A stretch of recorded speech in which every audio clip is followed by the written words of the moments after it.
Hello! So today I'm here to tell you about the game Neopia Quest, which is coming to GameFound on March 24th. Many of you may remember Neopets if you've been around for a minute. They were a digital thing and they were really fun pets, and then you have little companions and things like that. Well, this is the board game version of that. So this is a preview copy that I was sent. So I've only gotten to see 2 of the 10 missions that are going to be included in this. So I just got a little bit of a flavor for it. But in this game, you are either playing solo or you are working cooperatively with up to 4 players to complete these quests that are of varying difficulty and have very different things that you need to do each game. So there's a lot of variability and a lot of replayability, which is always a plus in a game. So in this game, you will have this big central board that is the whole land of Neopia. And you're going to be able to move around this board based on the routes that are shown. Or if you are at a location with the fast travel token, you can go anywhere. So obviously being where this is can be very, very helpful if there's a place that you need to get to that is very far from where you are from that you need to complete the quest. Over here, we have our time tracker. So depending on the mission, it will determine if you start at 6 a.m. or later. And if you, each round, you move it down 1. If you make it to 10 p.m. and have not finished the mission, then you do not win. I'm someone who doesn't like to stay up super late, so I appreciate that 10 p.m. is the cutoff point. And like I said, that will move down 1 hour each round. So you will pick the quest that you are working on. So for example, in this prototype version, I have In Search of Scrumptious Soup, which is a medium time and a lightweight mission. So it's going to tell you exactly how to set up the board for that, what you're doing, and then there's going to be different steps to the mission. So it's going to tell you what you need to complete that, and when you complete this step, it tells you to go to the next step, and so on and so forth. And once you complete all the steps, you complete the missions. Now this is a light mission. This is a low difficulty mission. So obviously it's a great place to start, and it's going to be much more easy to complete. Then, for example, we have Dr. Sloth's Dastardly Plan, and this is a high difficulty mission.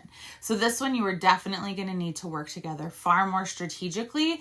It has fewer steps, but those steps that you are completing are much more difficult to do and take more time. And as I said, the game is limited by time. So you're going to pick your mission. The game that it will be on GameFound is going to have 10 missions, so you have a ton of options. You are going to pick which of the Neopets you want to be your character. They're all super cute, and they come with their own little standee. So I am going to pick Arca, and there's a little bit of information on the back. And so this will be my card, and the number of action points you get per round is based on player count. So if you are playing a solo game, you will actually be running 2 characters. So in a solo or a 2-player game, you will get 6 action points per round. And in a 3 to 4 player game, you will get 4 action points per round. So you can't do quite as much.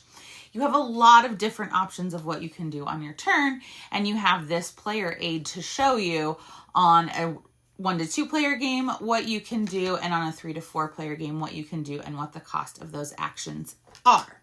So there are going to be these different dice in different colors placed all around the board at these different locations, and you're going to be collecting them for different reasons. There will always be 4 item cards out here because you may want to buy item cards, and there is a maximum number of dice and cards that you can store in your inventory. So you need to only take things that you can actually use towards the steps of your mission, because if you fill up your inventory and then you can't take more and you need it, that's going to be a problem. So there is, balancing and planning ahead there, which is great. So in the first one, in the soup mission, you're going around and doing different things so that you can collect ingredients for the soup. In Dr. Sloth's Dastardly Plan, you have different tokens out on the board that you have to be able to beat with the value of your dice, and some of them are going to be very low value, like this is a 1, going to be easy to beat. This is a 7, that's a lot harder. So there's different mechanisms in each mission, which is super cool. So it's not like, oh, I'm always just collecting ingredients and that's my mission, and it'll just change how I do it. No, the missions are totally different. So you have your Neopet, and then you will also have your companion that you will have with you that will help you out. So you have mix and match turns mix and match options there as well because they all have a special ability. So you will start wherever the card tells you to start because each mission is a little bit different. You'll take your turn passes to the next person. You're working towards the steps of the mission, obviously. And like I said, each round, your time tracker moves down. And so you want to be able to do things quickly. So this is a really great game because of the way that you can pick the quests to the level of your group, which is great, or that you can kind of introduce people at a lower level and then really ramp it up as time goes. It's got the fun nostalgia of the Neopets because I know a lot of us remember that.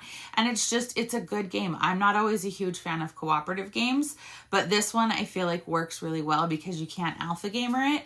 And I love the solo option where I just get to run 2 characters and really plan my moves out well. For me, the preferred way probably is solo, but for a lot of you who love a co-op game, this one is great. I know also we play games with my nephews a lot, and one of them does not lose so gracefully, so co-op games are great for that. So if you do have people who don't tend to lose real well, especially if they're younger, co-op games are a great way to get them into gaming. So like I said, this is Neopia Quest. It is coming to GameFound on March 24th. So you can go ahead and go follow the page now so you'll get the alerts, or you can check it the day it launches and you can go ahead and get your own copy.